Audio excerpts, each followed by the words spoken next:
Castro, Cayo, Presente. ya. Coyo, Presente, Sori. ya. Champi,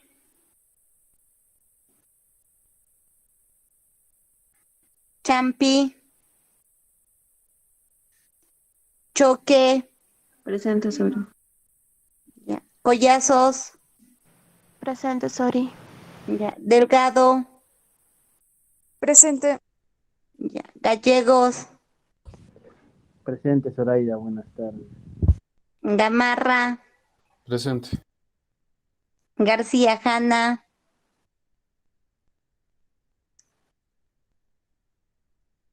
García Fran, Presente, Sori. ya. Adel, Presente. Lisandro, Presente. ya. Hurtado, Presente. Labra, Presente. Lara, Presente, Lara, presente, ya. Sori. Mango, Presente, Sori. Mina, Presente, Sori. ya. Ocharán, Presente, Zoraida, presente, Ocharán. ya. Carol,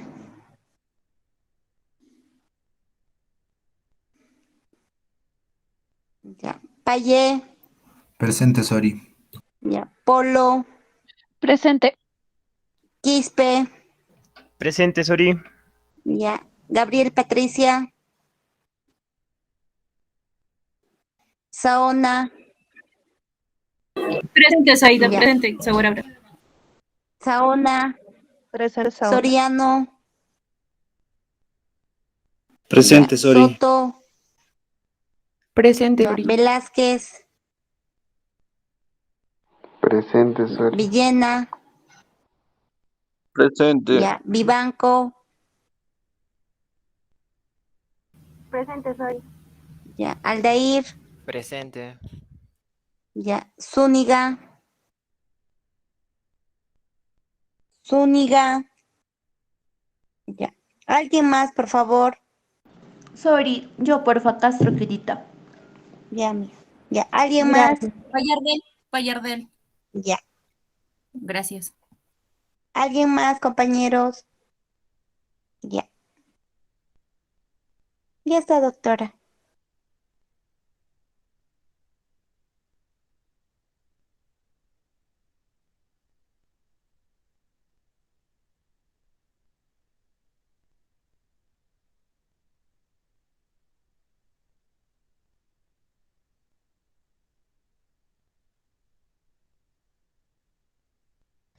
Buenas tardes, jóvenes. ¿Se ve mi pantalla? Sí, doctora, sí se ve. Ok.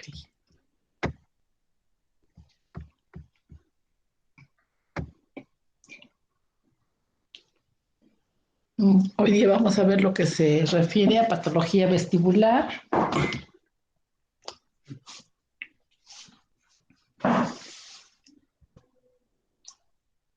Pues tenemos que pensar que las personas que tienen algún problema vestibular tienen la sensación de que las cosas se mueven. Entonces vamos a ver que el diagnóstico del vértigo va a depender de que hagamos una anamnesis adecuada, que la vamos a hacer en relación a la función de los conductos semicirculares, de la vía visual y la vía propioceptiva. Entonces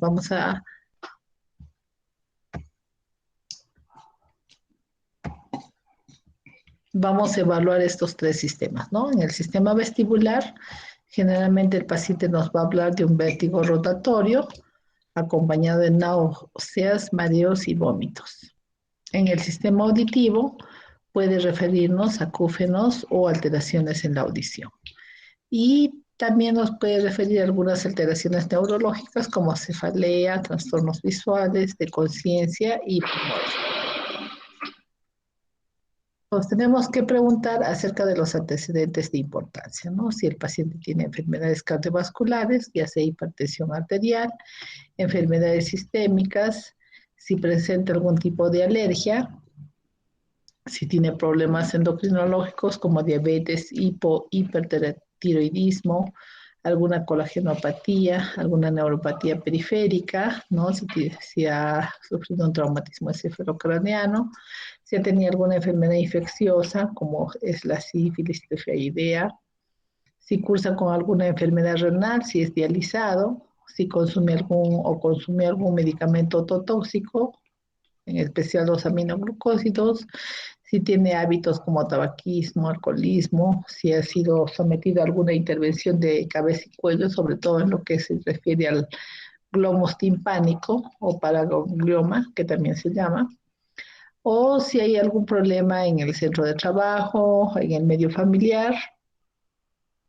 ¿no? Entonces eso va a repercutir en que el paciente tenga la sensación de movimiento o de giro.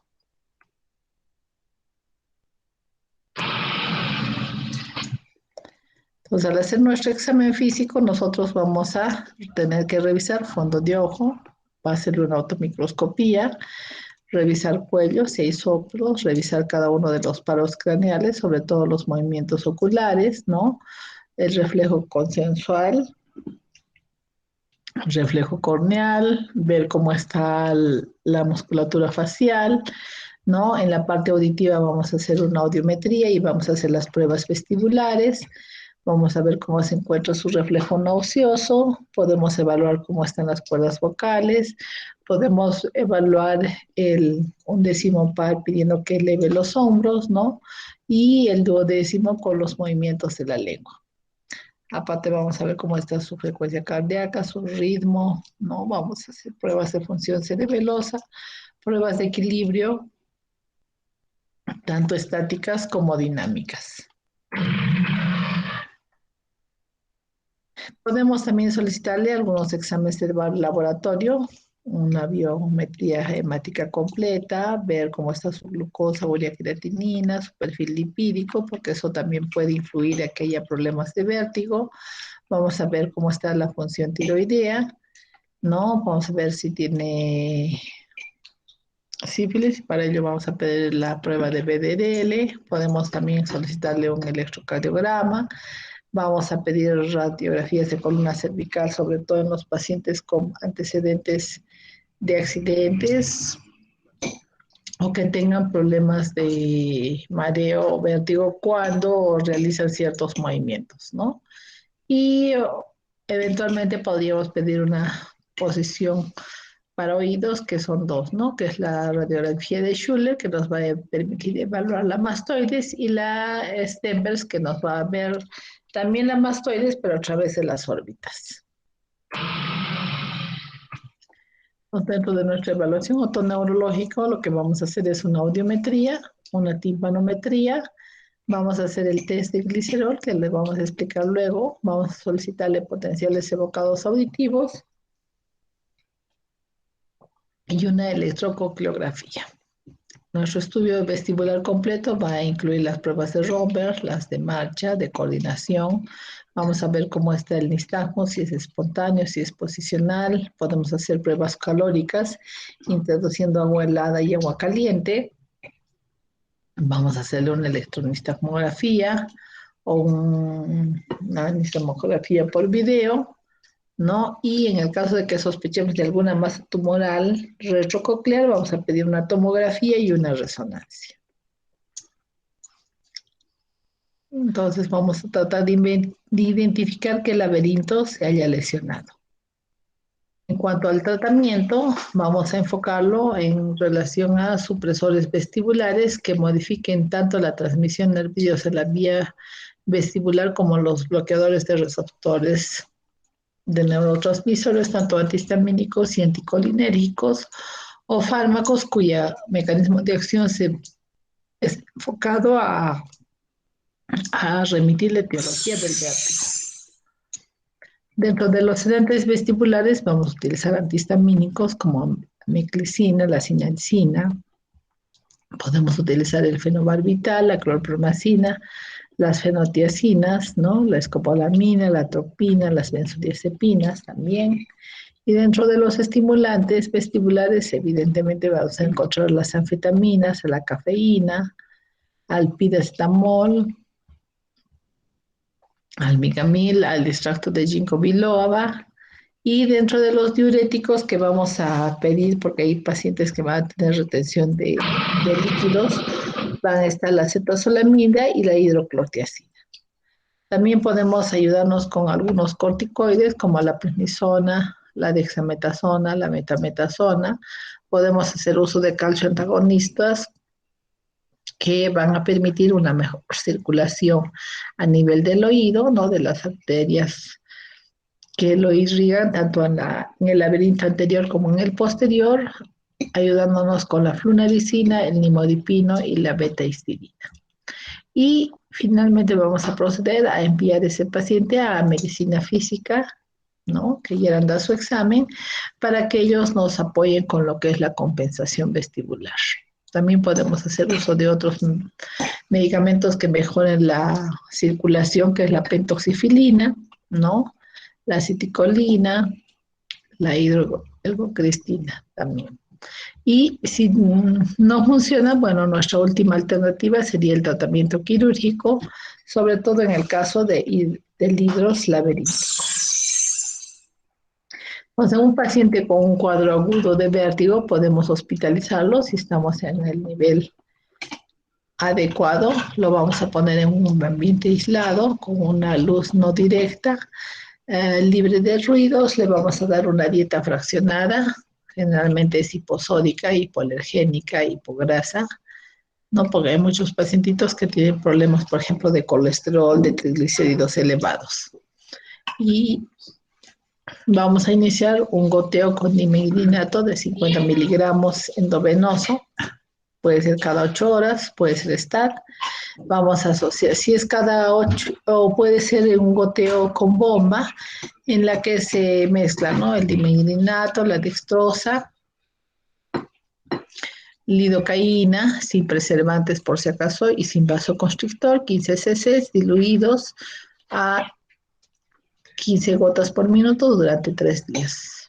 Luego vamos a apoyarnos con dexametasona de 4 miligramos, dividido en dosis, puede ser de 2 veces al día o puede ser 3 veces al día, dependiendo del cuadro. Y para que el paciente no esté tan ansioso, tan desesperado, vamos a proceder a indicarle diazepam, ya sea una tableta cada noche o por vía oral o vía endovenosa, de acuerdo a cómo se encuentre. Vamos a proteger ese estómago con ranitidina, ¿no? Y podemos ayudarnos de algunos vasodilatadores o medicamentos que mejoren la circulación de los glóbulos rojos, como la pentoxifilina, el nimodipino, la beta-histidina.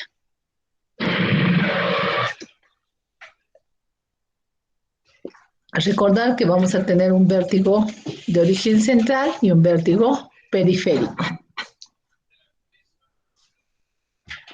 ¿No? El periférico se va a caracterizar por un inicio brusco, ¿no? Generalmente es intermitente, paroxístico, de una severidad intensa, puede durar minutos a horas, ¿no? Y para estar acompañado de lo que es un nistagmus siempre horizontal, ¿no?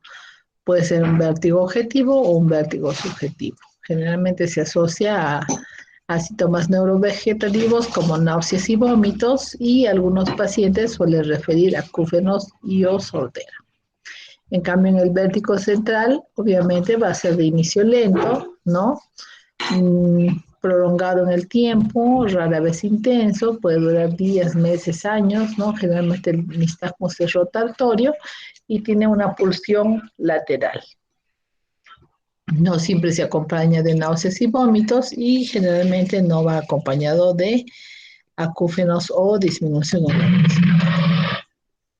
Entonces aquí tenemos, de acuerdo a cada entidad, ¿no? ¿Qué es lo que presenta, ¿no? Por ejemplo, en la enfermedad de Meniere vamos a tener un inicio brusco, acompañado de vértigo, de vómitos, con disminución de la audición, con presencia de acúfeno, vamos a tener un nistagmus y al hacer la prueba calórica nos va a dar positivo.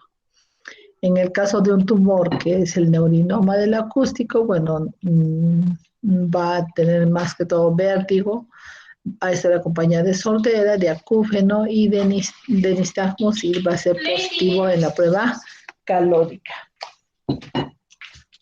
Y en el caso de una neuritis vestibular, vamos a tener un inicio brusco, ¿no? Acompañado de vértigo, con vómitos, sin sordera, sin tinnitus y con la presencia de nistagmos y positivo en la prueba calórica.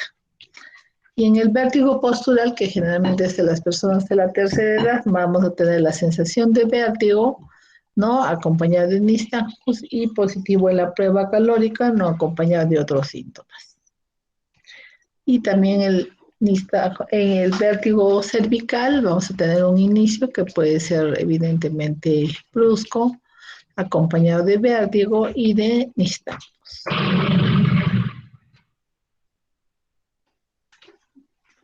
Entonces vamos a tratar de sistematizar lo que es el vértigo en el elemento productor del mismo, ¿no? Podemos tener que en el oído externo, en algunos casos, pacientes que tienen un tapón de cerumen o un cuerpo extraño, como ser un hisopo u otro, van a manifestar síntomas de vértigo.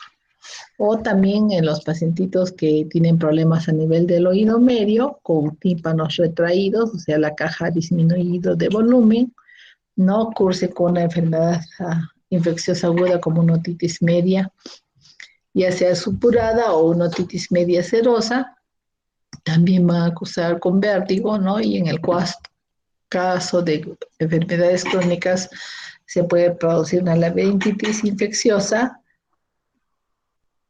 o también es el caso de la labirinthitis por colesteatoma.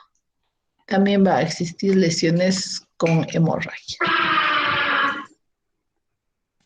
A nivel del oído interno podemos tener una labirinthitis tóxica, algunos episodios vasculares, ¿no? Por coagulación, traumatismos también, fracturas de base de cráneo, alergias o la retención de líquidos, enfermedades también del movimiento y la presencia de vértigo postural.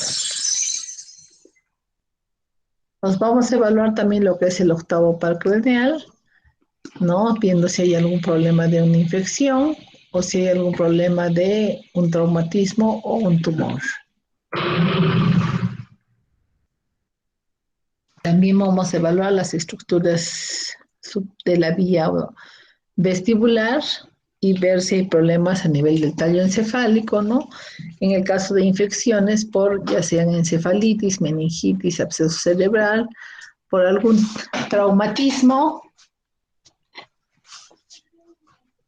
por una hemorragia, problemas de trombosis de la arteria sobre todo cerebelosa posterior inferior, por problemas de tumores a nivel del ángulo pontocerebeloso como es el neurinoma del acústico o algún problema de esclerosis múltiple. También puede cursarse con vértigo pacientes que tienen problemas de irrigación, como ser en la cervicoartrosis, en la trombosis de arteria vertebral, en el Guillain-Barré o en otras. Dentro de los mareos no sistematizados también vamos a tener que pacientes con problemas a nivel de los ojos con ya sea disfunción muscular, problemas de errores de refracción, ¿no? A veces no vamos a un oftalmólogo, vamos a un optómetro que no tiene mucha experiencia o no considera algunas cosas como ya les habrán indicado sus docentes, ¿no? Por ejemplo, un paciente diabético le hacen una refracción y no es su medida, entonces ahí va a haber un error de refracción, o pacientes con glaucoma simple también van a tener problemas a nivel visual, ¿no? Y va a generar mareo. Y algunas entidades como la pelagra, el alcoholismo crónico, la anemia perniciosa o el TABES también nos va a generar a nivel del sistema propioceptivo. Y pacientes con antecedentes de anoxemia cerebral, ya sea una arteriosclerosis problemas con pacientes con hipertensión arterial, ¿no? Hipertensión arterial crónica, anemia, un síncope simple o hipotensión postural, también nos van a dar problemas de vértigo. Y en las infecciones también, ya sea por meningitis, encefalitis, absceso cerebral o sífilis.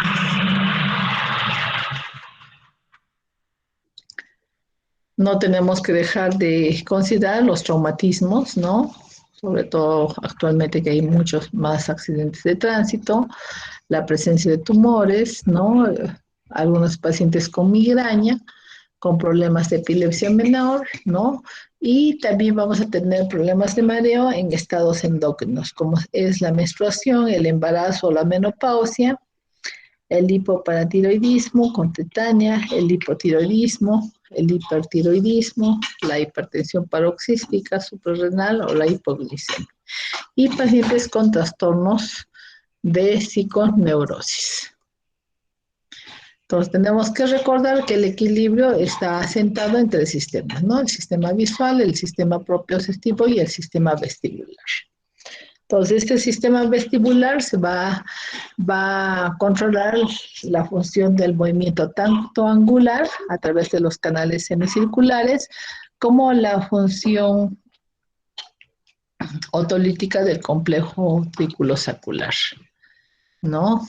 En relación a la función de percepción vertical y horizontal.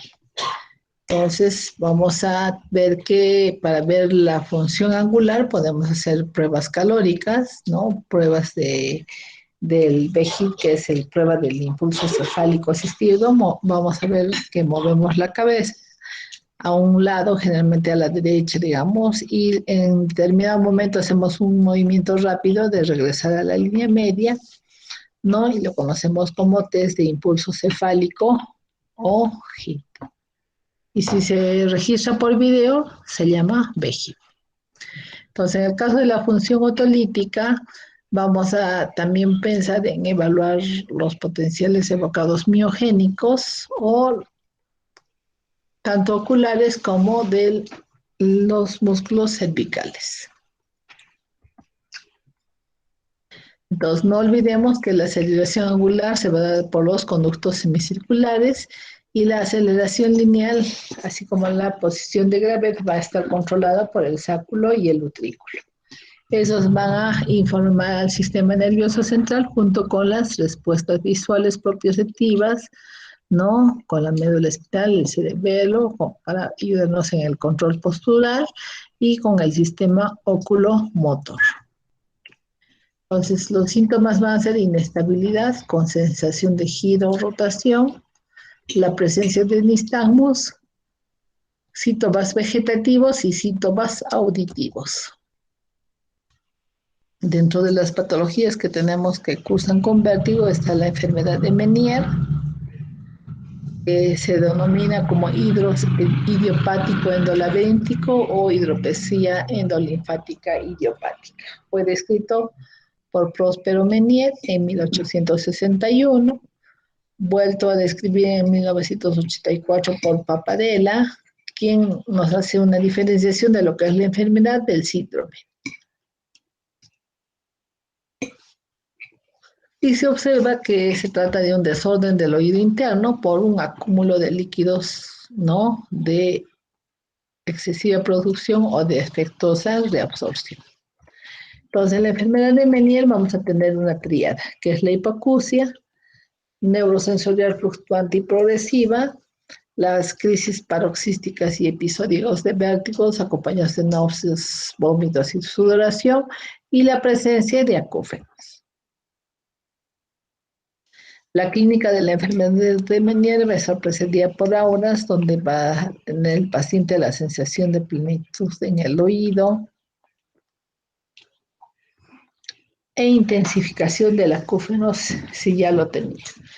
Generalmente la enfermedad de Meniere es la causa más común de vértigos del oído interno. Su incidencia va entre el 21 a 50 por 100.000 habitantes al año y afecta aproximadamente al 0,2 de la población. En la mayoría está comprometido un oído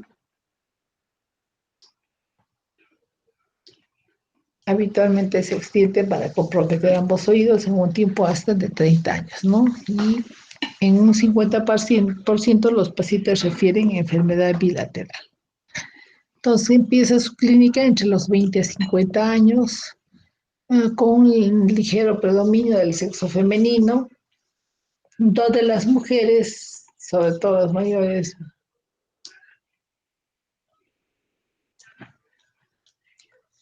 van a experimentar pruebas shocks episódicos, mientras otros pacientes van a tener constante inestabilidad. Entonces, todos estos ataques que presenta el paciente pueden ocurrir en racimos o esporádicamente, ¿no? Pasar varios años entre un episodio y el otro. Se habla de la crisis otolítica de Tumarkin, que es atribuida a una subida de formación mecánica de los órganos otolíticos.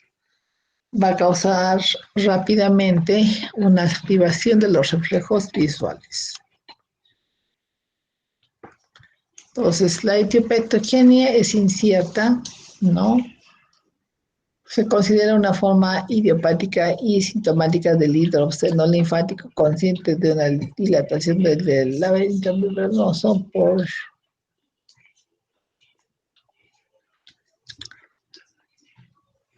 y vamos a observar que hay ciertas enfermedades inmunológicas que van a contribuir a que los pacientes presenten este tipo de enfermedades. Generalmente vamos a relacionarlo con infecciones virales del oído interno, con traumatismos encefalocraneanos, con problemas de autoesclerosis, con sífilis, con predisposición hereditaria y alergia, ¿no? Y no es una enfermedad secundaria, pero generalmente afecta a personas totalmente sanas hasta ese momento. Pues en la enfermedad de Meniere hay un aumento de las cavidades endolinfáticas a expensas de las perilinfáticas que afectan tanto a la escala medial como a los órganos otolíticos, aunque se ha visto que hay casos de afectación limitada a la cóclea. La dilatación del ducto coclear va a desplazar la membrana de Reissner, que va a llegar hasta la pared ósea de la escápula vestibular y ocluirla totalmente. Las dilataciones endolinfáticas pueden afectar al sáculo y el utrículo. La dilatación del sistema endolinfático puede causar la ruptura del mismo. Entonces vamos a ver que estos mareos pueden persistir durante años, ¿no? Se va a producir una degeneración del neuroepitelio, observándose poca o ninguna alteración anatómica detectable con el microscopio, tanto de células ciliadas como en las terminaciones cocleares o vestibulares. Entonces, en la enfermedad de Meniere va a haber una sensación, va a existir un aura que se caracteriza por la sensación de oído lleno, disminución en la audición y aparición de un incremento de los acúfenos. Y estas crisis pueden ser espontáneas de 20 minutos de duración o varias horas. Su sintomatología acompaña de síntomas vegetativos intensos, ¿no? O que la crisis puede ser espontáneamente, y hace en días recupera la audición, y vamos a observar que el nistagmo se va hacia el lado sano. En los periodos de crisis, evidentemente va a haber una hipoacusia unilateral progresiva con acúfenos del mismo lado.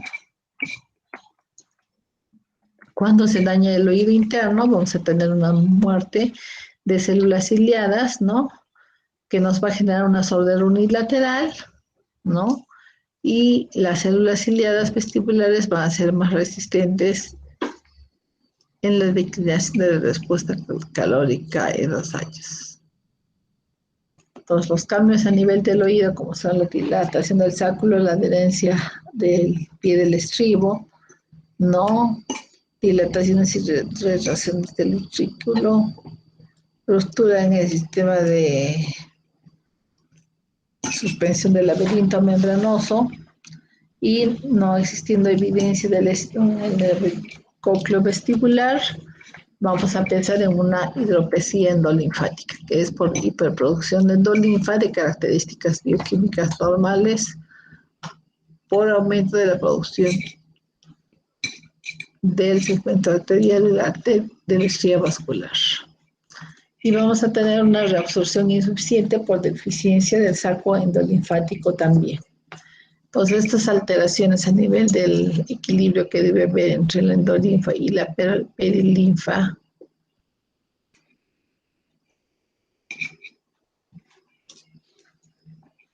van a tener ciertas alteraciones a nivel de la homeostasis, ¿no? Que van a determinar que el aumento de la presión en la endolinfa va a comprimir al órgano de Corti. Eso va a disminuir el potencial endococlear por alteración de los canales de tanto de sodio, como de calcio como de potasio. Puede generar una ruptura de la membrana de Reitner con un pasaje de sodio a la endolinfa y de potasio a la perilinfa, lo que va a alterar la despolarización de las células ciliadas e irritación de las terminaciones nerviosas perilinfáticas del nervio vestibular. Entonces, a manera de recuerdo, vamos a ver que hay un sistema de drenaje de líquidos que va por el conducto endolinfático, está bloqueado o ya se ha protegido desde el nacimiento, que hace que disminuya su lumen. Y otros trastornos que van a acompañar a los vértigos van a ser las hiperlipidemias, el hipotiroidismo, la sífilis congénita y la diabetes y la alergia.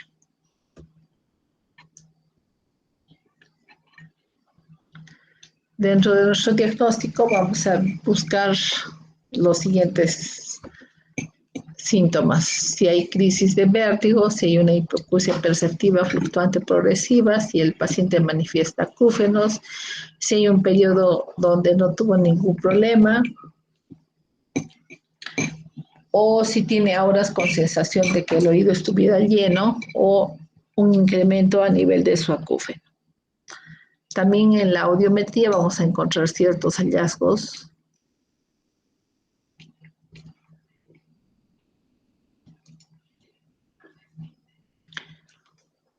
Podemos hacer la prueba de los diapasones con el RINE, ¿no? Que ya lo hemos visto. Vamos a investigar si tiene la sensación de que escucha su voz dentro de su cabeza, si hay ruidos que evidentemente le producen dolor a nivel del oído, y vamos a hacer un control tanto audiométrico como de su logoaudiometría.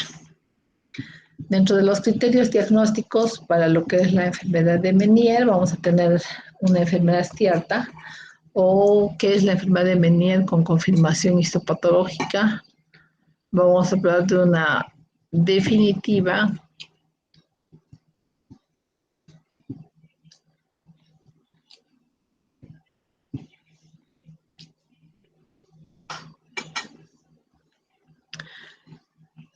y vamos a catalogar como una enfermedad definitiva cuando el paciente nos refiera 2 o más episodios de vértigo espontáneo de 20 minutos de duración con una...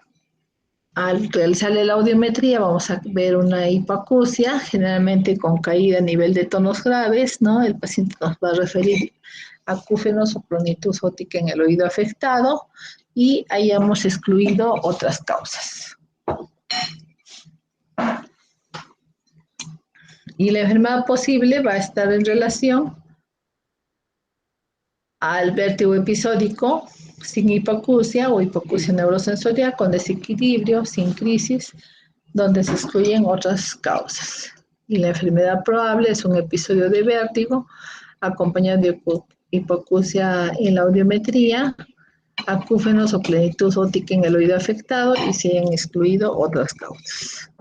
Pues nuestras pruebas complementarias para esta enfermedad van a ser la audiometría y la logoaudiometría. En la audiometría vamos a ver una hipoacusia perceptiva con caída en graves en sus comienzos, fluctuante con estrechamiento del campo auditivo.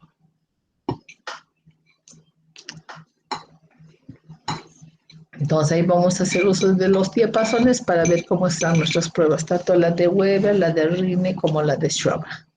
Y en la logoaudiometría vamos a ver si evidentemente los umbrales audiométricos van a llegar al 100%, pero a mayor intensidad puede existir una mala discriminación por ciertos factores. Y vamos a también a considerar hacer una electronistagmografía, ¿no? Generalmente el nistagmo se presenta en el ataque agudo, es muy intenso durante la crisis, calma gradualmente, ¿no?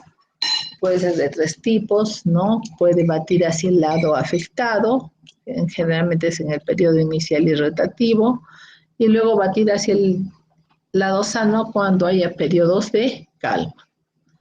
El nistagmo entre ataques puede estar acompañado de periodos de calma, sin mareos, no nistagmos, hipoacusia no siempre por hiperreflexia vestibular, y vamos a observar una respuesta calórica disminuida y una preponderancia direccional con hiperexcitabilidad del lado enfermo en un periodo prevertiginoso. El test de glicerol evidentemente nos va a determinar si existe una disminución fluctuante de la audición, ¿no? Y va a tener un efecto diurético. Lo vamos a utilizar sobre todo en pacientes diabéticos con enfermedad cardíaca, renal o hepática, y vamos a hacer una preparación de la paciente. Le vamos a indicar que no consuma diuréticos por 2 semanas previas al examen, no alcohol, las previas 24 horas, y le vamos a realizar un ayuno de 12 horas. Pueden existir efectos colaterales como cefalea, mareos, náuseas, vómitos, sed. Y vamos a observar que pueden haber efectos colaterales, ya sea como cefalea, mareos, náuseas, vómitos, sed, diuresis, diarrea, ¿no?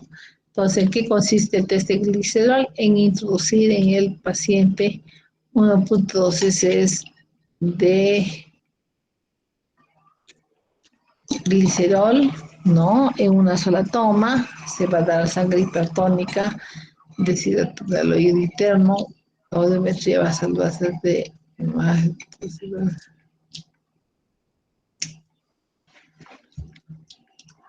Entonces, inicialmente damos una sola toma de 1.2 cc por kilogramo de peso, previa audiometría, ¿no?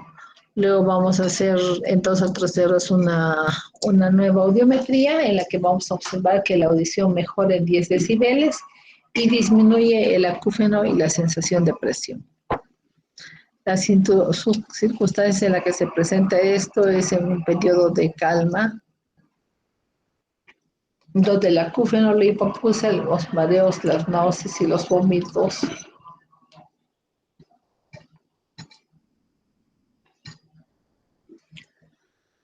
y vamos a tener también ciertas circunstancias, ¿no? Como es el periodo de calma, puede estar acompañado de acúfeno e hipoacusia, ¿no? Y vamos a tratar de hacer las pruebas para poder diagnosticar la hidropesía labilíntica. También vamos a tener que en la crisis de vértigo, el tratamiento de la sintomatología, el test de glicerol y el estudio de las demás pruebas nos van a ayudar en el periodo intercrisis. Tenemos que hacer un diagnóstico diferencial con vestibulopatías unilaterales, con vértigo posicional paroxístico benigno, con la neuritis vestibular, con vértigo asociado a migraña y con la fisura perilinfática.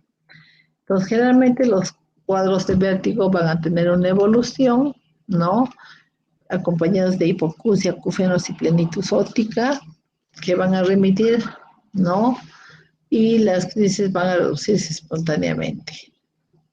Van a desaparecer igual que los acúfenos. ¿Cuáles van a ser las complicaciones de la enfermedad de Meniere? Es que se transforma en una enfermedad persistente, ¿no? La frecuencia de los ataques van a aumentar con el tiempo, volviéndose cada vez más breves y menos severas, con menos horas. El cambio patológico en el oído interno es la hidroposía endolinfática. Vamos a tener problemas de hipertensión con la endolinfa.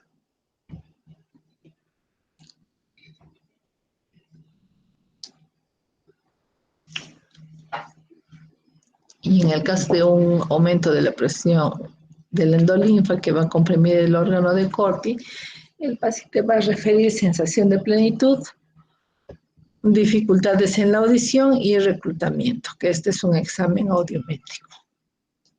Vamos a tener también una disminución del potencial endonuclear por alteración de los canales tanto de potasio y de calcio. Vamos a tener una ruptura de la membrana timpánica permitiendo el pasaje de sodio al endolinfa y de potasio a la perilinfa, lo que va a causar una desvalorización del polo apical de las células ciliadas y la irritación de las extremidades terminales nerviosas.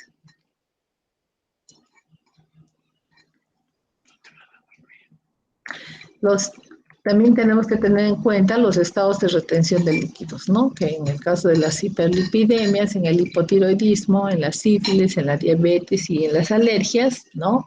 Como tanta hiperproducción de moco, entonces se va a retener líquidos a nivel del oído medio. Entonces, el manejo del ataque agudo de la enfermedad de Meniere, vamos a utilizar sedantes laberínticos como la chlorpromazina, vasodilatadores como la histamina, ¿no? Diuréticos como la hidroclorotiazida que nos van a ayudar a retirar líquidos, ¿no? Generalmente vamos a dar 25 miligramos en la fase aguda cada 8 horas y luego solamente en la mañana con el desayuno. Otro esquema va a ser la aplicación del diazepam, ¿no? Escopolamina, también podemos usar sedantes antivertiginosos que van a retardar la compensación y la habituación central. Algunos barbitúricos, sedantes como el droperidol, ansiolíticos, alcaloides de la belladona, antihistamínicos y el dimenhidrinato. ¿Cómo vamos a manejar un ataque? Le vamos a decir al paciente que se acueste sobre una superficie que se encuentre con los ojos abiertos, que no beba líquidos, que se levante lentamente. Si se siente cansado y necesita dormir, que repose, ¿no? Y si hay la presencia de vómitos, vamos a proceder a una medicación antiemética. Entonces, dentro de los diuréticos podemos dar el amiloride, la hidroclorotiazida, la acetazolamida. Dentro de los sedantes supresores vestibulares podemos dar el clorazepam, el lorazepam, el diazepam, la meclicina. Y dentro de los bloqueantes de los canales de calcio podemos utilizar verapamil, flunaricina. Como esteroides podemos utilizar ya sea prednisona o dexametasona. Como inmunosupresores vamos a hacer uso del metotrexate, de esteroides y del Enbrel.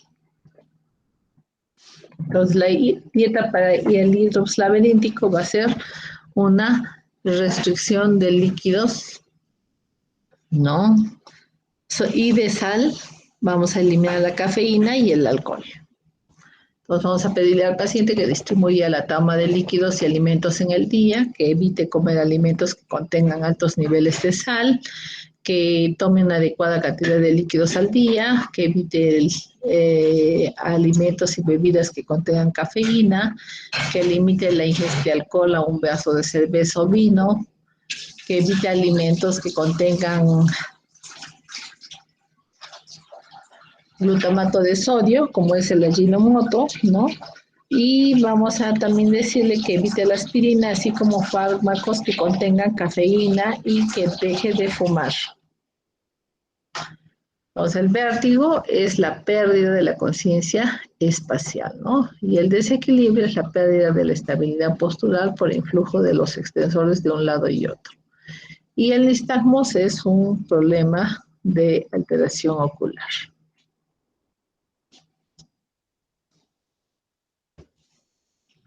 Nos vamos a ver que las afecciones vestibulares tienen una alta incidencia y afectan a personas de todas las edades y de cualquier nivel socioeconómico. ¿no? Son los estudios que han hecho. Y también como parte del tratamiento, podemos ver en un tratamiento ya sea conservador o un tratamiento quirúrgico. Dentro del tratamiento conservador podemos hacer la inyección de vestíbulo-tóxicos a nivel del oído medio, ¿no? Que mediante la difusión a través de la ventana redonda, el medicamento se va a dirigir hacia el laberinto posterior. Luego tenemos la neuroectomía vestibular selectiva en el 95% de los casos, donde se hace una sección del nervio del equilibrio, en donde este se aparta del oído e ingresa al tronco cerebral, ¿no? Los ataques de vértigo se controlan permanentemente un gran porcentaje, aunque la audición no sea preservada en la mayoría de los casos. También se puede hacer la descompresión del saco endolinfático, que es una operación que va a preservar la audición, donde los ataques de vértigo se controlan en la mitad de los 2/3 de los casos, pero el control no es permanente en todos. La recuperación es rápida comparada con los otros procedimientos. Y también tenemos la labirintectomía, ya sea posterior, con sección del octavo par, es un procedimiento que destruye las funciones del equilibrio y la audición de un lado.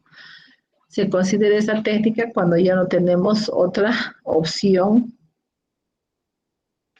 aunque sí nos da gran control de los resultados del vértigo. Entonces aquí tenemos un enlace, vamos a tratar de abrirlo.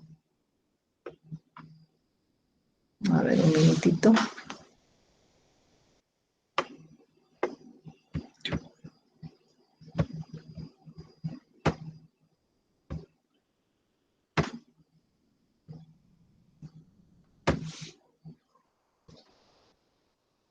¿Alguna pregunta hasta ahí?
Ahora lo vamos a dejar para luego, si no, mi internet está bastante lento. Entonces, tenemos ciertos efectos de la labirintectomía, como una sensación subjetiva de rotación, reacciones vegetativas colinérgicos. Si el paciente se trata de poner de pie, va a caer hacia el lado de la lesión por la disminución del tono de los extensores. Va a aparecer un nistagmus espontáneo con fase rápida hacia el lado sano. Poco a poco, en 2 o 3 semanas, todos los signos y síntomas van a desaparecer, ¿no? A causa de una compensación central, y con el tiempo el sistema nervioso central va a regular al sistema afectado utilizando las aferencias solamente de un lado. Recordemos que los reflejos vestibulares nos indican la posición en el espacio, los reflejos cervicales indican si el cuello está flexionado o girado, el reflejo vestíbulo cervical y el cérvico cervical va a mantener la posición de la cabeza, el reflejo vestíbulo espinal va a impedir la caída cuando se está sobre una superficie inclinada y el reflejo cérvico espinal va a cancelar al vestíbulo espinal. También tenemos un vértigo cervical que tiene un 60% de origen de los síndromes de origen cervical y las formas periféricas van a evolucionar en forma benigna en un 40%, ¿no? Podemos tener un síndrome cervical periférico propioceptivo, un propioceptivo tensional, un propioceptivo tensional con ligero componente vascular de mala irrigación, un síndrome propioceptivo cérvico-oculomotor en relación a la parte visual y un síndrome propioceptivo cérvico-braquio-oculomotor.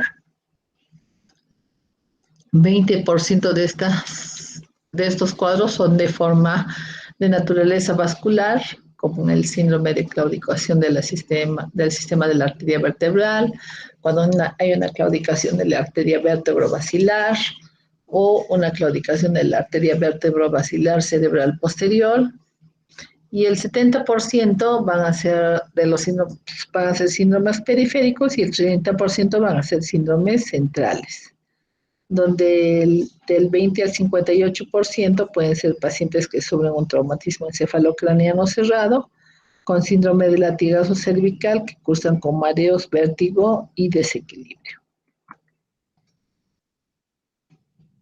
Entonces, ya habíamos mencionado, ¿no?, que hay un factor vascular, hay un factor de información proprioceptiva anormal de la columna cervical, también hay problemas de ansiedad secundaria, hay traumatismos cervicales que pueden dañar las estructuras del oído interno. En el caso del origen vascular, vamos a tener una compresión de las arterias vertebrales en su trayecto en el cuello por las vértebras, que va a haber una disminución en una artritis cervical, en pacientes sometidos a cirugías, pacientes que han sido manipulados por quiroprácticos, cuando hay una patología degenerativa cervical, cuando hay problemas de artrosis cervical por los osteofitos de gran tamaño, ¿no?, que van a dar vértigo en ciertas posturas, cuando hay alteraciones del flujo vascular, ¿no?, y cuando hay insuficiencia vertebrovascular con crisis de isquemia cerebral transitoria. Con la información propioceptiva normal de la columna nos va a dar una información sensorial del cuello que se va a combinar con la información visual y vestibular para determinar la posición de la cabeza respecto al cuello en el espacio. En la arteriosclerosis, el sistema arterial vertebral puede estar asociado o no a una rigidez de la columna, podemos tener alteraciones circulatorias en la hipertensión, en la diabetes, podemos tener un problema de síndrome de robo de subclavia, anemias o cardiopatías que comprometan el flujo circulatorio y la hipotensión ortostática. Entonces el vértigo se va a dar por una asimetría de los flujos aferentes de uno u otro lado que llegan a los núcleos vestibulares y van a generar este problema. La frecuencia de vértigos en las distensiones musculares cervicales y el hecho de que la inyección local de anestésico puede desencadenar el vértigo y la ataxia. También tenemos que tener en cuenta los pacientes que sufren de ansiedad secundaria o que tienen algún proceso doloroso cervical. Y los traumatismos cervicales pueden dañar estructuras del oído interno, como en el síndrome del latigazo cervical, en desgarro de ciertos nervios cervicales, cuando hay una pequeña pérdida de líquido cefalorraquídeo, como cuando baja la presión del líquido cefalorraquídeo, cuando hay síntomas auditivos, y no en todos los casos de mareo vértigo van a estar asociados a problemas del sistema vertebrovascular. Entonces existen mecanorreceptores en la espina cervical alta que van a estimular los núcleos vestibulares al sistema reticular y cualquier injuria en región cervical nos va a dar descargas aferentes en estos mecanorreceptores que van a generar una sensación vertiginosa con un nistagmus cervical. Vamos a tener desorientación, desbalance, incoordinación, ¿no? En ancianos, por ejemplo, es frecuente por el espolón osteoartrítico. Se va a producir generalmente cuando gira la cabeza o mira hacia abajo.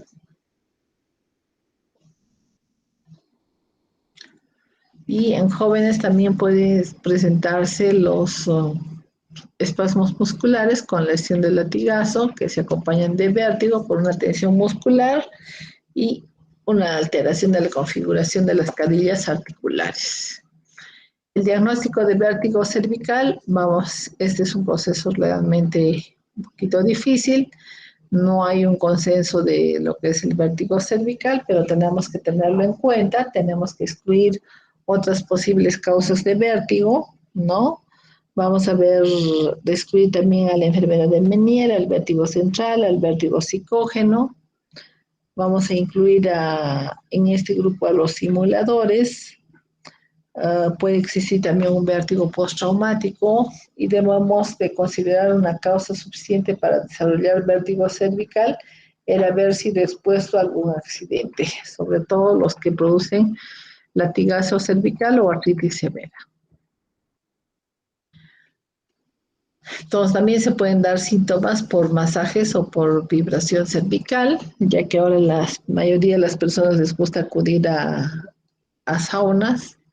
En la audiometría no vamos a encontrar ningún signo o hallazgo anormal y el paciente puede referirnos dolor de oído, dolor de las ramas cervicales superiores y en la electronistamografía vamos a encontrar un trazado característico,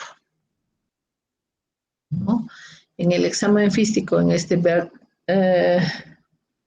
vértigo postural paroxístico benigno, no tendría que existir nistagmos, ¿no? Muchos pacientes que tienen vértigo en el contexto de una enfermedad cervical pueden tener nistagmos de tipo vértigo paroxístico postural benigno en ciertas maniobras posicionales. Los traumatismos encefalocraneanos en el 50% de los casos nos van a generar problemas tanto de audición como del equilibrio, aunque no hayan fracturado el hueso. Y se da la paradoja que la cóclea es un órgano mucho más sensible que el vestíbulo ante un traumatismo. Sin embargo, clínicamente son mucho más frecuentes los desórdenes vestibulares que los cocleares después de un traumatismo encefalocraneano. Entonces, las áreas que se pueden lesionar son el laberinto, ¿no? Lo más frecuente es que observemos en los pacientes una conmoción o concusión laberíntica, ¿no? Generalmente hay presencia de inestabilidad a la marcha, posterior a un golpe, accidente, caída o agresión. Vamos a tener también lesiones a nivel del vértigo postural paroxístico benigno postraumático, ante barotraumatismos, ante un traumatismo agudo, ante un blast auricular, ante un traumatismo encefalocraneano con fractura del hueso temporal, donde se va a dañar tanto el vestíbulo como el nervio, en las rupturas del oído medio, en una destrucción vestibular por trauma directo, y problemas ya como habíamos mencionado, ¿no? Cervicales, de troncoencefalo o cerebelo o de encéfalo. También pueden asociarse a lesiones de latigazo, ¿no? Y afectarse órganos centrales, lo que va a dar una pérdida de conciencia de 30 minutos aproximadamente. Entonces hay que tratar en general a los hombres politraumatizados, hay que ver su mareo, su desequilibrio.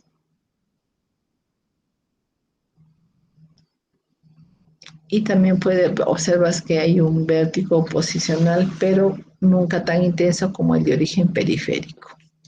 Y pueden estar asociados en algunos casos a hipoacusia y acúfenos, generalmente cuando hay problemas vasculares. Luego tenemos síndrome vertiginoso de origen cervical, ¿no? Pero eso lo vamos a mencionar solamente. La compensación en estos casos se va a presentar por una inhibición cerebellosa contralateral, ¿no? Donde vamos a poner al paciente sujetado en un arnés, ¿de acuerdo? Sobre una superficie blanda, generalmente son unos cojines, ¿no? Y con los lentes les vamos a hacer ciertos movimientos para que el paciente piense que esté pues en movimiento y se genere el vértigo y podamos ver qué lado compensar. Vamos a ver. Entonces, en el tratamiento del vértigo cervical vamos a indicar al paciente reposo, ¿no? Una posición que alivie los síntomas, dieta hiposólica y restricción de la ingesta de líquidos, agentes antivertiginosos como el dimenhidrinato, 2 o 3 veces al día, vasodilatadores periféricos, antieméticos como la metoclopramina y indicar al paciente acudir a medicina física y rehabilitación. En medicina física se va a dar una terapia física y ocupacional, ya sea para aliviar el dolor y disminuir la contractura muscular.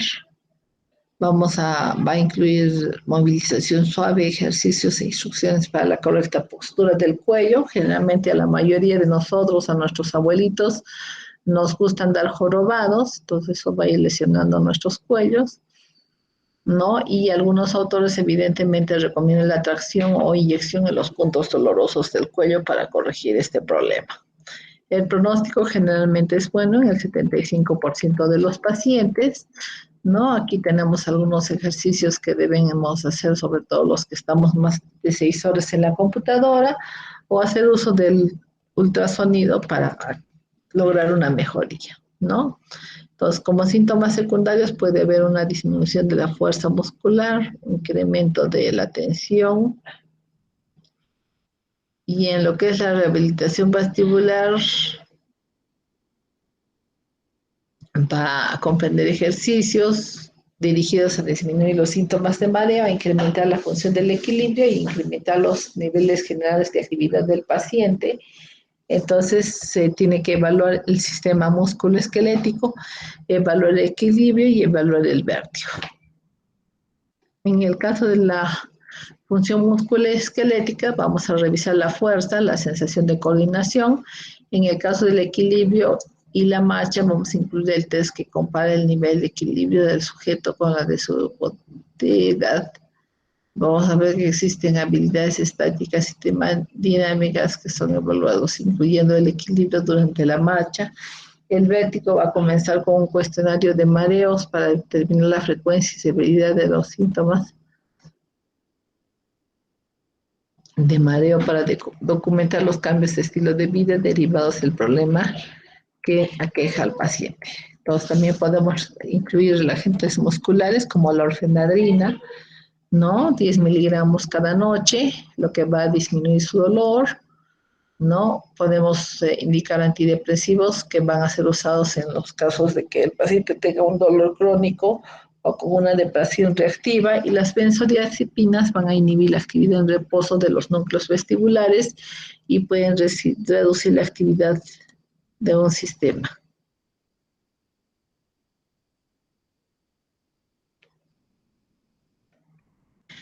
También vamos a indicar a estos pacientitos tranquilizantes que van a disminuir el desequilibrio, ¿no?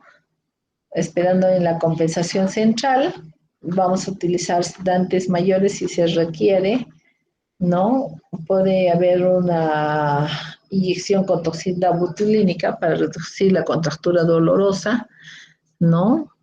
Y el bloqueo facetario también ha sido utilizado para el control del dolor. Entonces vamos a hacer un diagnóstico diferencial con el accidente cerebrovascular del tronco y del cerebelo, ¿no? No tendríamos que observar la debilidad tanto de cara, brazos y piernas, ¿no? No estar presente, no ver signos de confusión, ¿no? El paciente de pronto se desorienta, no puede balbucear las palabras. Y generalmente se asocia a dolor de cabeza.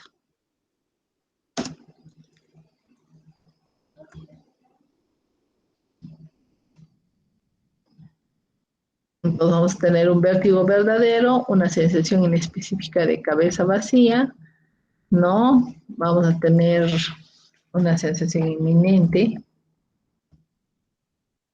En el caso del presíncope y del síncope, ¿no? Con hipotensión ortostática, un vértigo psicógeno desencadenante por lugares cerrados, pisos brillosos, marcos, antecedentes de vértigo, maniobras de hiperventilación.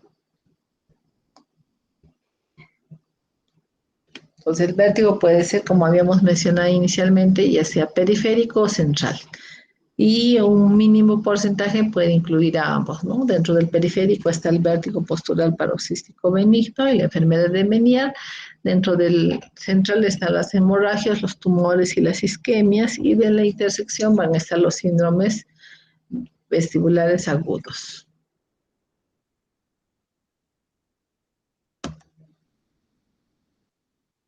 Entonces, como causas de vértigo ya habíamos mencionado algunas, ¿no?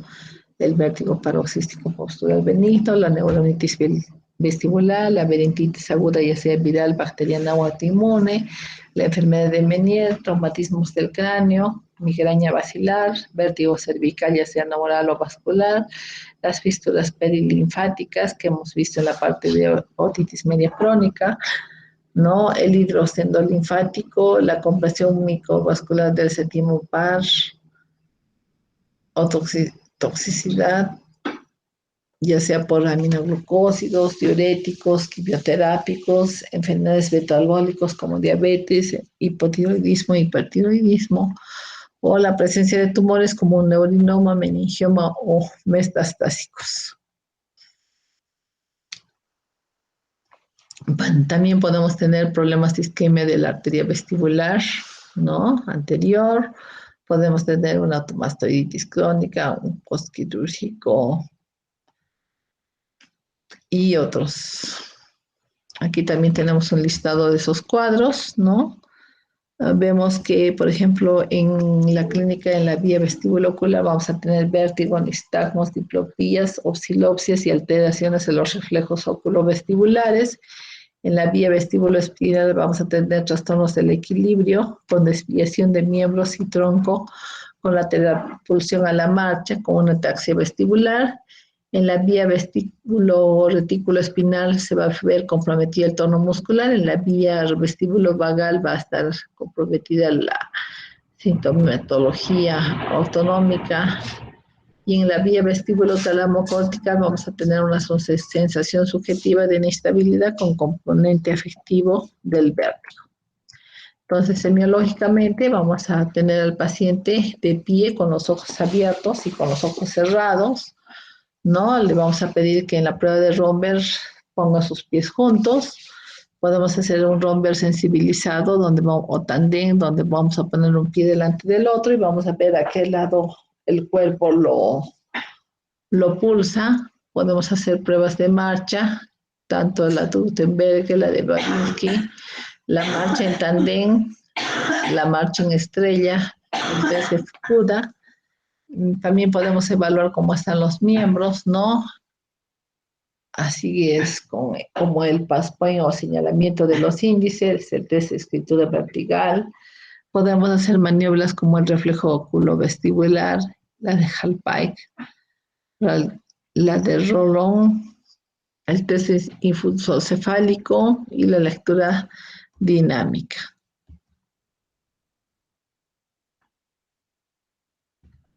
Entonces, el vértigo postural paroxístico benigno va a afectar evidentemente entre los 50 a los 60 años, más a personas ancianas, es muy raro en jóvenes, más frecuente si afecta el canal semicircular posterior, las mujeres de 2 a 1, constituye el 39% de las consultas de mareo y vértigo.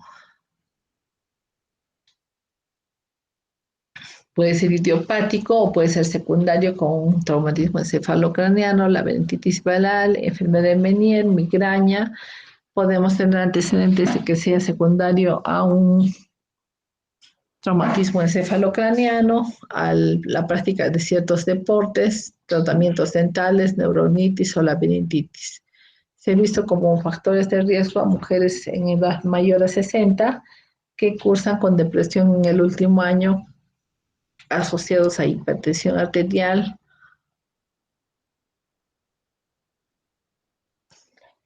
diabetes mellitus u obesidad. En el vértigo postural paroxístico benigno vamos a tener que ver problemas o en los canales, ¿no es cierto? O en las cúpulas. Entonces, las otocones van a estar flotando en la endolinfa de un conducto que estimula la cresta ampular. En la cupulolitesis, los otolitos de la mácula del utrículo se adhieren a la cresta ampular del conducto semicircular. Ambas condiciones van a transformar la cresta ampular del canal afectado, ¿no? Que es el detector de aceleraciones angulares, en un detector de aceleraciones lineales. Entonces, estos pacientes pueden estar acompañados de náusea, ausencia de vértigo espontáneo, valoración neurológica normal, vértigo rotatorio súbito, girar la cabeza va a generarnos mareo y levantarse de la cama también va a generar mareo. Clínicamente, el vértigo postural paroxístico benigno se acompaña de nistagmos, náuseas y vómitos, ¿no? Generalmente es un vértigo de corta duración, de 15 a 60 segundos, ¿no? Rotatorio, aparece con una latencia de 12 a 15 segundos, su duración es breve, está seguido de un periodo refractario de varios minutos, ¿no? Se acompaña de náuseas, vómitos, y el nistagmos es reproducible con ciertos cambios de posición. El nistagmo se va a inhibir con la fijación, va a aparecer en la misma semana, en la misma latencia que el vértigo, su duración es breve de 5 a 30 segundos, se agota, presenta fatigabilidad con la repetición de las maniobras, revierte al volver al paciente a su posición inicial, ¿no? Y se correlaciona con la sintomatología. Entonces aquí tenemos algunas a la estrella de Babinski, la prueba de Tendén, la prueba de índices. Entonces, cuando nosotros estamos haciendo estas pruebas, tenemos que hacer que el paciente no lo podemos dejar solo porque puede caerse y obviamente lesionarse alguna parte del cuerpo. Entonces, siempre tenemos que estar protegiéndolo. Entonces, luego tenemos para el diagnóstico del vértigo postural paroxístico benigno, la maniobra de Discal Pike. A ver.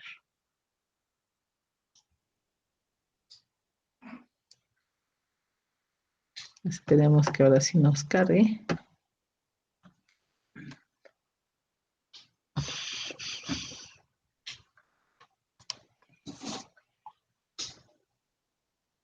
Hay muchas formas de llegar al trabajo, pero el tráiler está más.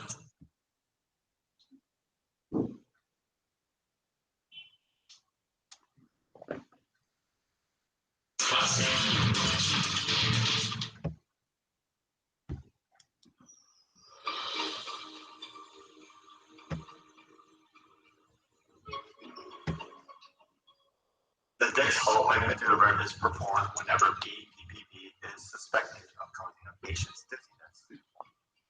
The head is turned 45 degrees and the body laid back such that the head is extended about 20 to 30 degrees. If BPPV is present, eye twitching called nystagmus will occur. Eye twitching that rotates is called torsional nystagmus. Side-to-side eye twitching is called horizontal nystagmus. Eye twitching that goes up and down is called vertical nystagmus. The Dix-Hallway maneuver is then repeated on the opposite side. This maneuver should be repeated several times to document for fatigability. When performing this maneuver, another individual can help. Please note that feeling dizzy but without nystagmus is not considered diagnostic for BPPV. Eye twitching must be present for BPPV to be diagnosed. Rotatory nystagmus indicates posterior canal BPPV for which the Epley maneuver is performed.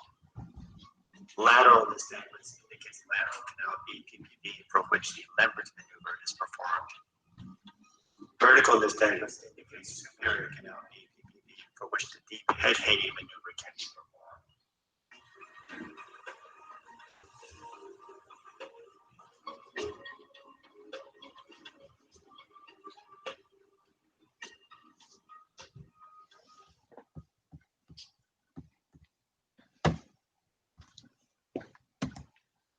Entonces, como vemos, ¿no? El pacientito sentado se le rota la cabeza a 45 grados, lo recostamos violentamente, lo dejamos un ratito hasta que se produzca el nistagmus. Normally, only with head movement does fluid within the inner ear also move, informing the brain that a head turn occurred.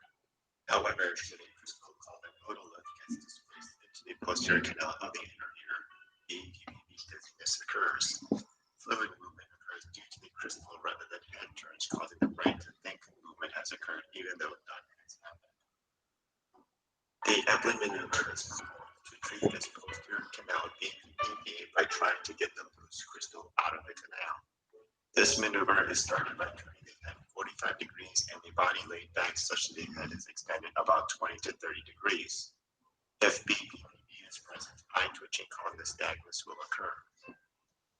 After 30 to 60 seconds, the head is turned at 90 degrees to the opposite side and held for another 30 to 60 seconds. The head is then further rotated another 90 degrees, accomplished by having the patient turn onto their side, which is then held for another 30 to 60 seconds. At this point, the head should be turned 45 degrees from the horizontal. When performing this maneuver, another individual can help with these position changes. The maneuver is then completed by having the patient sit up. So what's going on with these position changes? Essentially, the head is moved in such a way to manipulate the crystal to fall towards the canal opening. With each position change, it takes about 30 to 60 seconds for the crystal to settle into the most dependent position in the canal. If turns are made before the crystal has a chance to settle, the crystal may fall back the wrong way and the maneuver will fail.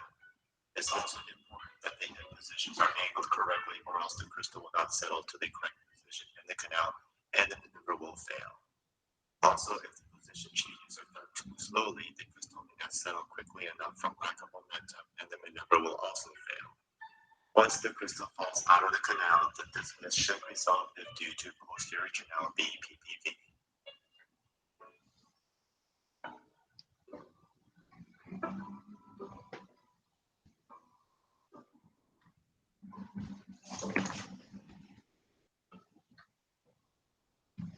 Entonces, en el diagnóstico de vértigo posterior paroxístico también podemos pedir...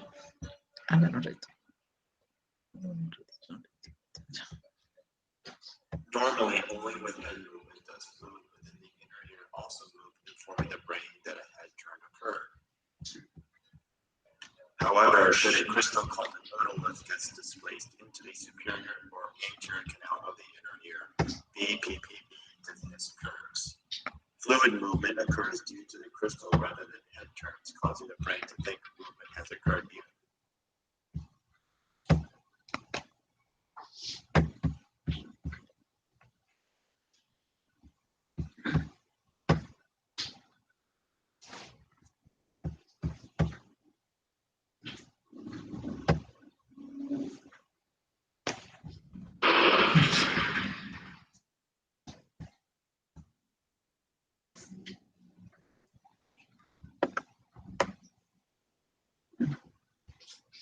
Están despiertos, así.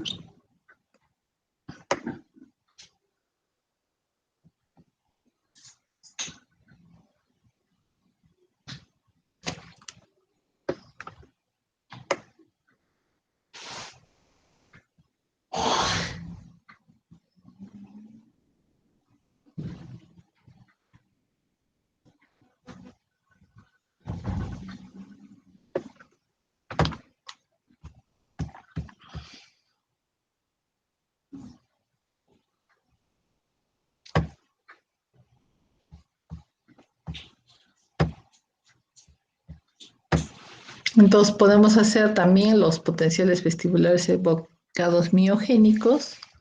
Podemos hacer el estudio del Head Impulse Test o test del impulso cefálico, el video, ¿no es cierto? Podemos hacer el video de la electronistagmografía.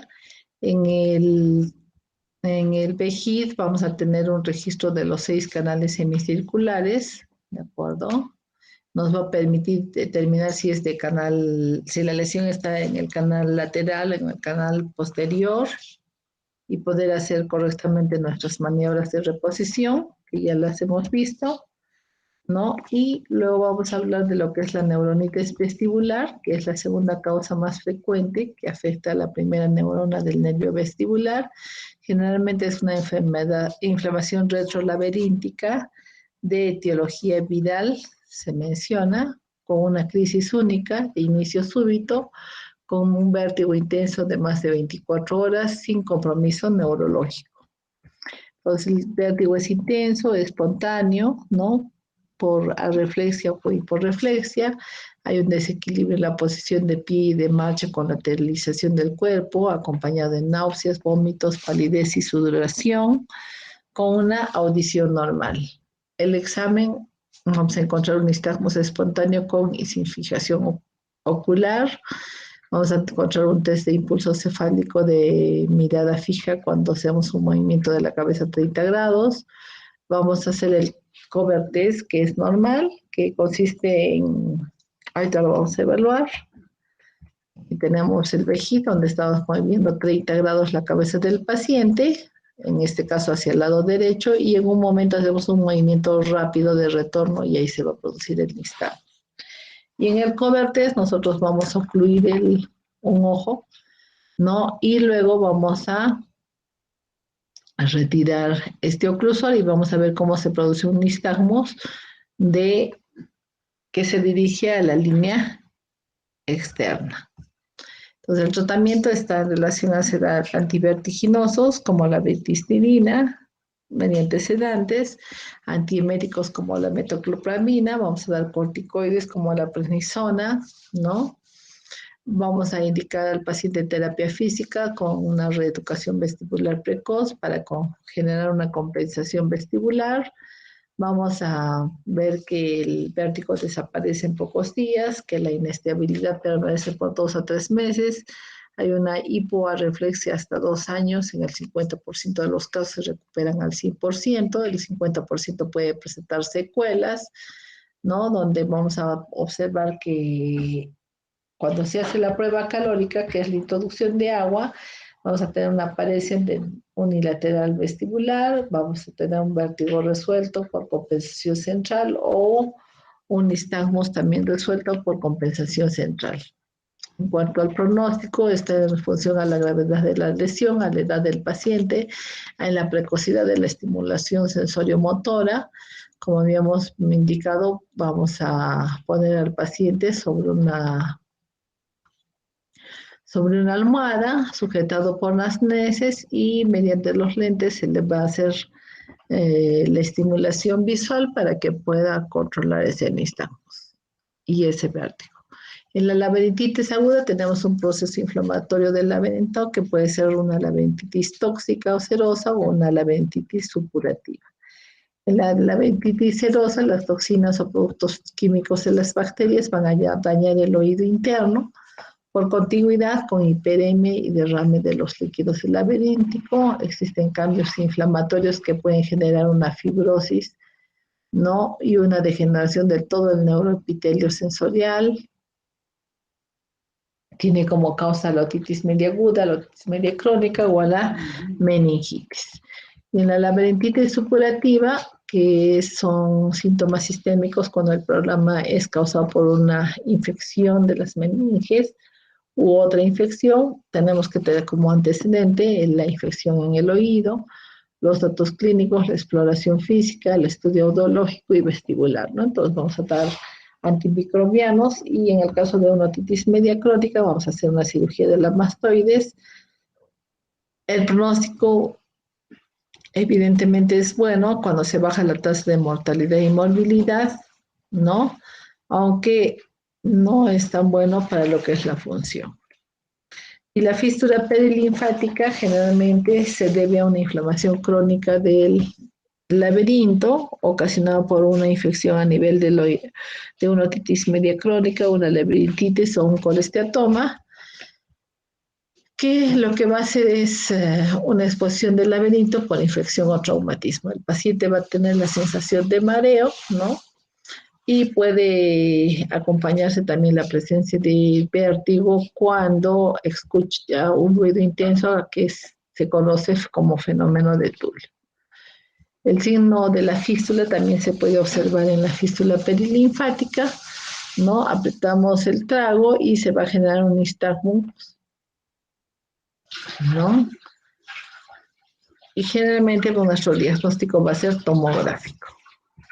El tratamiento quirúrgico se puede realizar una mastoidectomía radical en el caso de otitis media crónica, ¿no? Hacer una timpanoplastía con exéresis completa del colesteatoma y cerrar esa fístula. Entonces aquí tenemos un cuadrito para revisar, ¿no? Los tipos de vértigo. La rehabilitación vestibular va a tener ciertos ejes, ¿no? El hacer ejercicios de adaptación, ejercicios de evitación, ejercicios de sustitución, ejercicios de balance y ejercicios de marcha. Y tenemos también otro problemita, que es la presbiestasia. Así como tenemos la presbiacuta, también vamos a tener problemas de equilibrio por el envejecimiento, ¿no? Generalmente en 25% de las personas mayores de 75 años, donde se altera la capacidad visual, se altera la función vestibular y también se altera la percepción propioceptiva. Entonces ahí tenemos que descartar otras causas de vértigo y luego vamos a proceder a hacer una terapia de refuerzo sensorial, ¿no? Vamos a pedirle al paciente que use un bastón de apoyo que le permita desplazarse mejor. Vamos a pedirle que utilice también un calzado adecuado, ¿no? Se puede mandar a una terapia de simulación con esos arnés para hacer un refuerzo gravitatorio y también vamos a tener que hacer un refuerzo visual, ya sea con fijación, también reajustando sus medidas. ¿Alguna pregunta hasta el momento?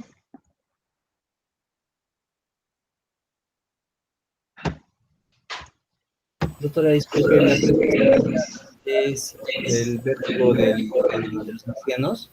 De los adultos mayores, así es. Ya, uy, hemos disminuido. ¿Qué ha pasado con sus compañeros?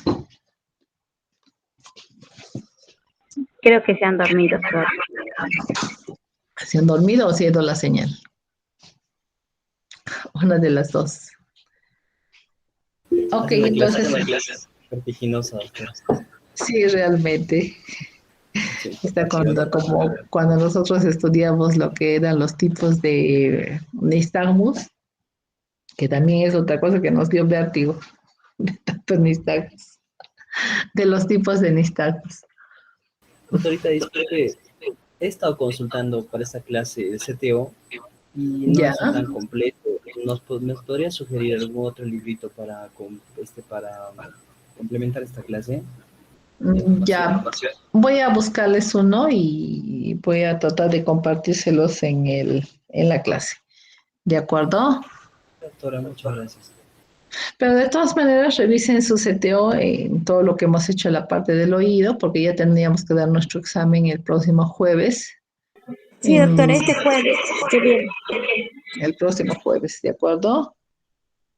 Serán 20 preguntas, le estaremos 30 minutos, ¿de acuerdo? Doctora, ¿no podría hacer como 20 preguntas, 40 minutos o una hora, doctora? Es mucho tiempo porque ustedes saben que actualmente... No nos alcanza ni con una hora, doctorita. Igual vamos a morir, doctora. No creo. No voy a examen. Ustedes saben que actualmente... Ya hemos tenido problemas en los otros cursos porque el internet de Movistar está muy lento y para cargar de una pregunta a otra demora mucho, en serio, demora mucho. Ya. El problema es el internet. Por ejemplo, el día de ayer también hemos dado oftalmología. Hemos dado una hora y no nos alcanza, doctorita, el tiempo a muchos. ¿Qué tal? Bueno, les comprendo, pero yo también estoy con el Movistar y ya me quiero volver... El internet está hasta las patas, doctora. Sí, no, lo que pasa es de que ellos nos han bajado la velocidad para que compremos sus paquetes adicionales. Es más caro, ajá.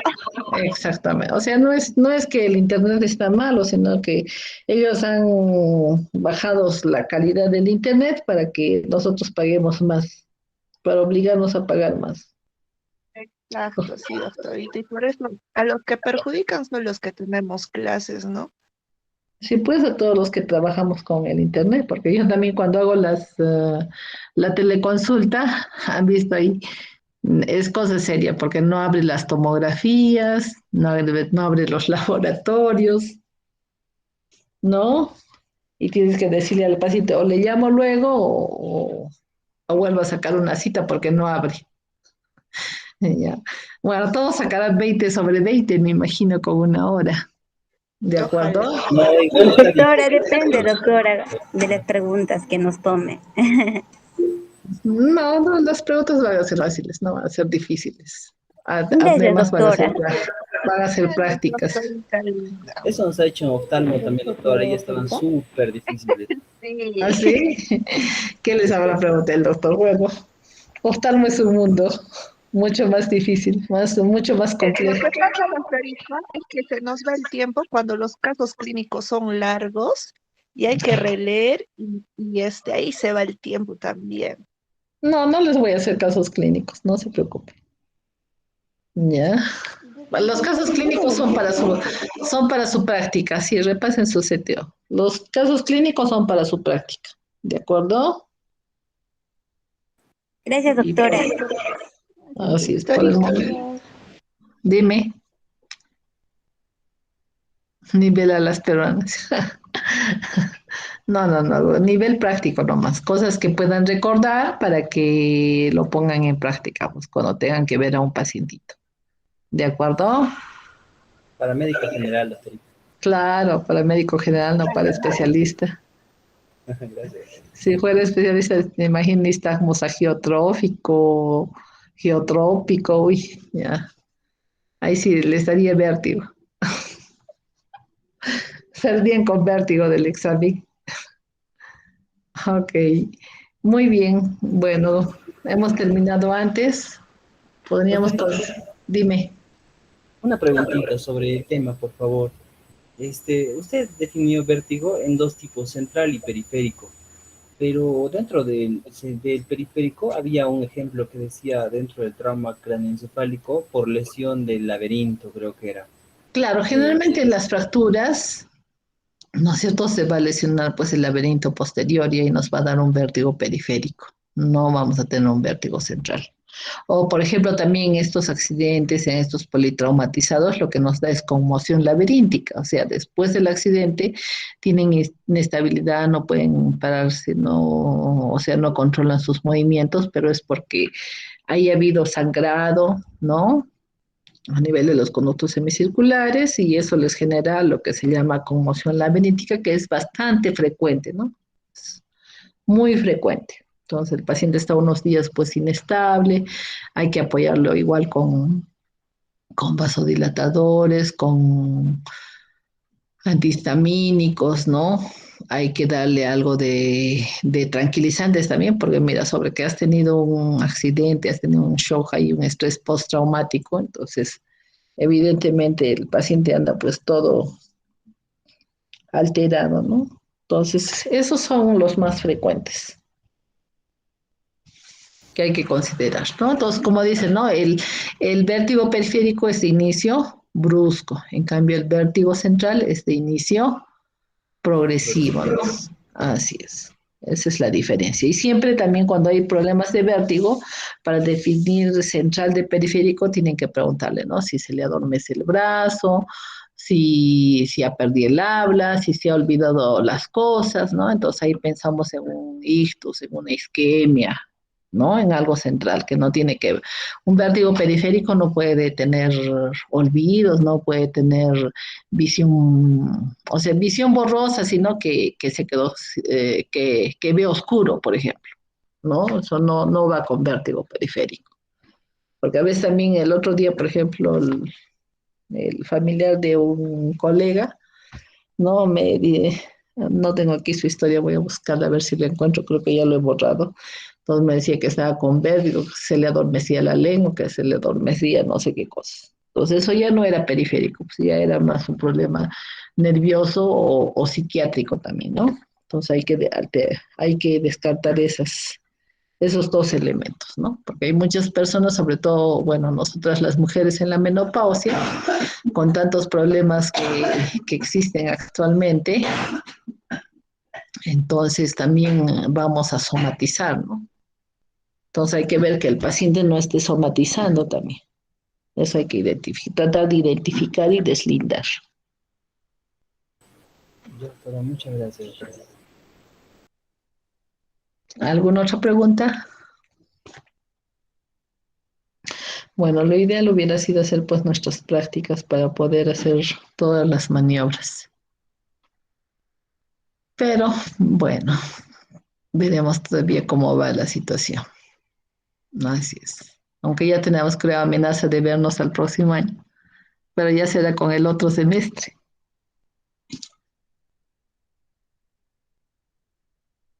Ahí sí llevan. ¿Cómo? ¿Puedes repetir, por favor?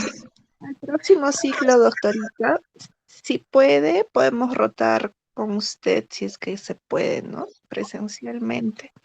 Claro, si hay tiempo, algún espacio, tiene un espacio, bueno, pueden acercarse, porque ustedes saben que son los más ocupados.